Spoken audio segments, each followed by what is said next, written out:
Hey, hello everyone, how are you all today? So last class में हमने किया था the difference between formal and informal. I hope that is very clear to you. And today what we are going to do is we are going to focus on merits or functions of informal groups. So this is very easy, एकदम basic सा है, कुछ ज़्यादा है नहीं, but yes we are going to do it. सबसे पहले merits का मतलब होता है एडवांटेजेस. एडवांटेजेस मतलब उसके फायदे हम बोल सकते हैं, और डीमेरिट्स उसके विपरीत हो जाता है उसके नुकसान. तो यहाँ पे मेरिट्स है या फंक्शंस है, देख लेते हैं.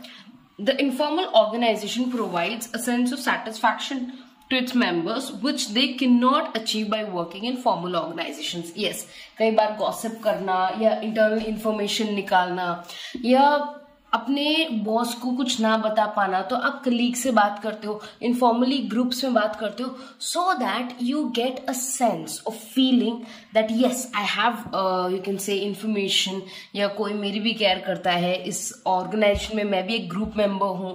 ये एक साइकोलॉजिकल सेटिस्फैक्शन के लिए एम्प्लॉयज इनफॉर्मल ग्रुप्स बनाते हैं और कम्युनिकेशन करते हैं, which is very important and you can not avoid it. आप किसी भी ऑर्गेनाइजेशन में ये नहीं बोल सकते you can not have informal groups, because वो कम्युनिकेशन तो करेंगे ही करेंगे.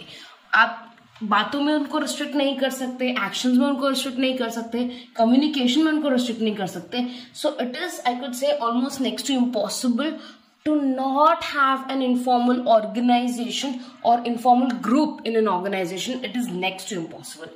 So this gives them a psychological satisfaction that is important. Second, the informal organization gives social recognition. Yes, इससे क्या है, सोसाइटी में या ग्रुप में आपका एक रिकॉग्निशन होता है कि भाई ये तो हमारा बंदा है, या ये पर्सन को हम जानते हैं, या ये पर्सन हमारे ग्रुप में है, हमारे साथ है. It gives a social recognition which is very important. The informal groups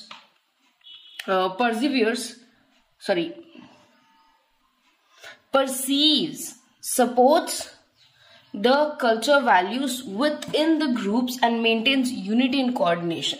तो इनफॉर्मल ग्रुप्स का यूजुअली यूनिटी काफी अच्छी होती है, कोऑर्डिनेशन काफी अच्छा होता है. I am really sorry about the sound. और ये प्रिजर्व करके रखते हैं ऑर्गेनाइजेशन का culture. It फिल्स the gaps between management and the members of the group. Very important.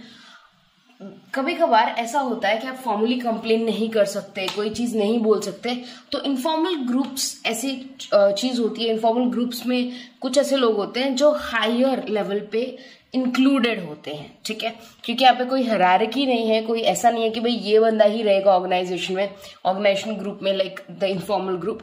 तो इनफॉर्मल ग्रुप किसी का भी बन सकता है, उसमें एक मिडिल लेवल मैनेजर हो सकता है, एक टॉप लेवल मैनेजर हो सकता है, एक सीईओ हो सकता है. That is also a possibility. तो जब आप उस इनफॉर्मल ग्रुप में काफी कुछ शेयर करते हो ना, तो management, the top level management and the bottom level comes together because they are in the same informal group. So let me just show you the image जो मैंने लास्ट टाइम बनाई थी और बताई थी. सो जरूरी नहीं यहाँ पे टॉप लेवल से पहले मिडिल लेवल में जाए, मिडिल लेवल से बॉटम लेवल में. It can be in any form और shape. So this can be one of the board of directors, this can be a supervisor, this can be a middle level manager, और ये सब आराम से एक दूसरे से कम्युनिकेट करते हैं. तो कम्युनिकेशन गैप के चांसेस बहुत कम होते हैं, and this brings together the management and the remaining people of the organisation. So ये एक अच्छा पॉइंट था. Due to free flow of communication, the members of the group not only receive the important information, but at the same time gives their valuable suggestions. तो इसी informal groups की वजह से काफी, याद रखिएगा, इसमें रूमर्स भी होते हैं, कई बार गलत इन्फॉर्मेशन मिलती है, झूठ भी फैलता है, बट हाँ कई बार सच भी होता है उसमें, और वो इम्पोर्टेंट इन्फॉर्मेशन बहुत जल्दी सर्कुलेट हो जाती है.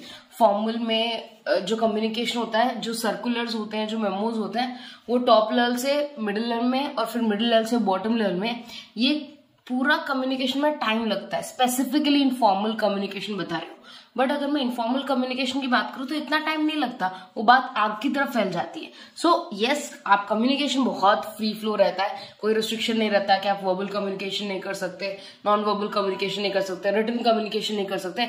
दे are very open to all of these things. Okay, the next point is point number 6. Though informal groups, the problems are solved very quickly. Yes, through informal groups कभी कभार problem एकदम quickly solve हो जाती है, इतना time नहीं waste होता जो यूजुअली फॉर्मल ग्रुप्स के साथ होता है, क्योंकि उनकी एक हायरार्की, एक टाइम, एक फॉर्मेट होता है टू डू थिंग्स.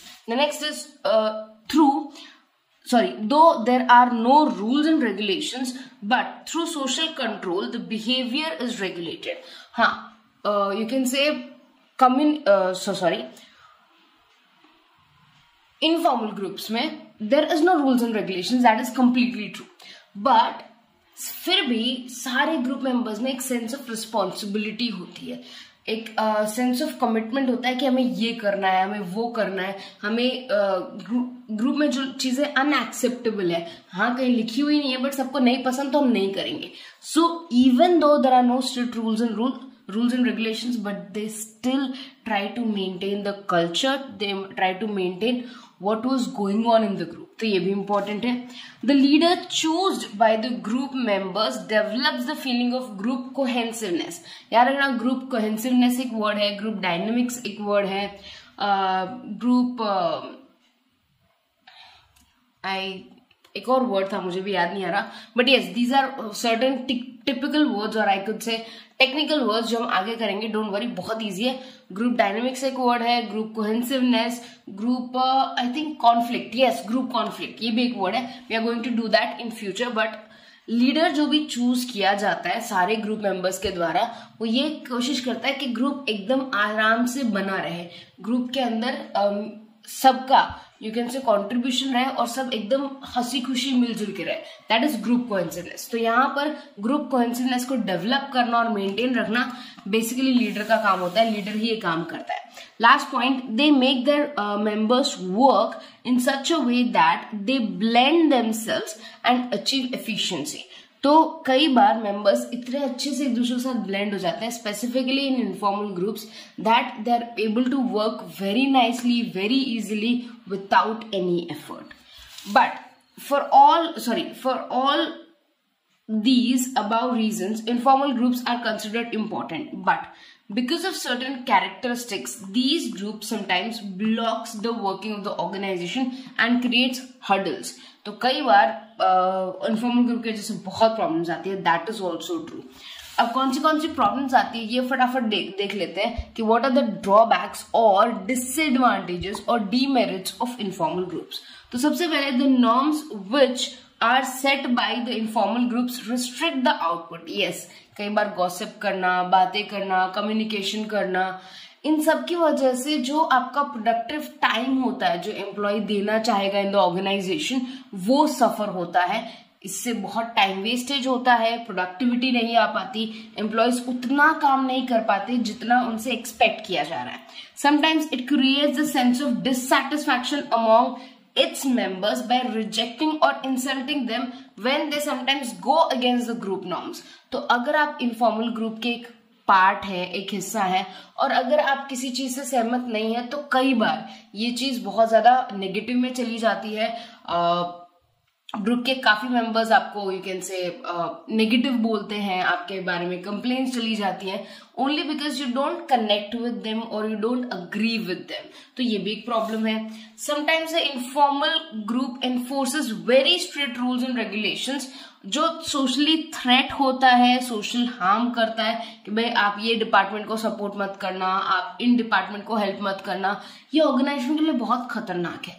इसके अलावा इनफॉर्मल ग्रुप्स में ज्यादातर जो मैसेजेस या जो कम्युनिकेशन होता है वो बहुत ही ज्यादा यू कैन से वेग होता है, उसमें कोई क्लियरिटी नहीं रहती, रूमर्स बहुत ज्यादा होते हैं जो प्रॉब्लम क्रिएट करते हैं in the productivity, planning and various decision making of the company.